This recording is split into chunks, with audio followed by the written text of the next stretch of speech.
ability to throw and run. Some things that he has you don't find very often. So he's a very good player, and not to take anything away from him, but I think ultimately the demise today, a big part of it was our tackling. I don't think we tackled very well, and that just comes down to us repping that in practice and us making that an emphasis all week. And that's on me as a leader to make sure that we get that done. And but next week we'll be tackling a whole lot better. I can promise you that.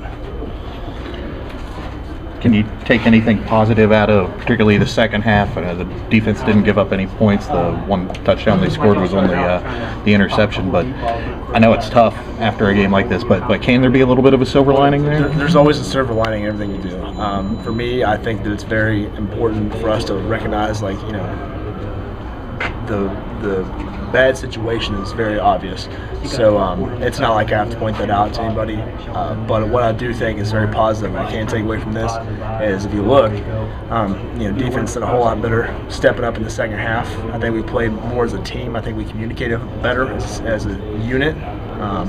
I think that having the young guys get more reps, even at times that, like I said, you have to look at the silver lining and everything that happens. And I think those young guys getting more reps is going to be a positive thing for us at the end of the season, because if you look at it, me and Dante are splitting reps right now.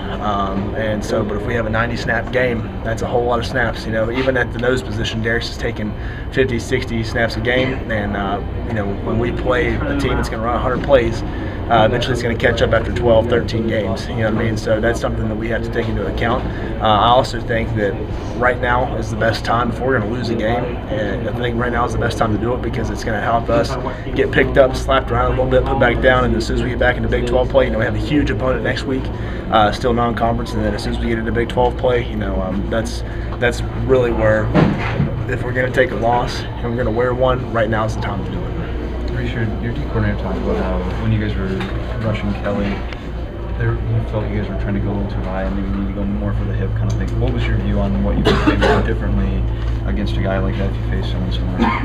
Yeah, absolutely. So I agree with him 100%. And I think one thing that's important for us to note is he's a really good quarterback, and he's one of the best that we'll see all year.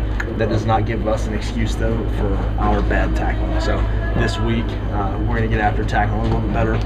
And really, it just all comes down to technique and repping it in practice and practicing good habits, because you can't go full contact all the time in practice. So it's easy to tag off when we're in uppers or when we're just in helmets. But ultimately, what we need to do this week is really emphasize form tackling in all situations, regardless of what we wear, the gear. So I think that's something we can do.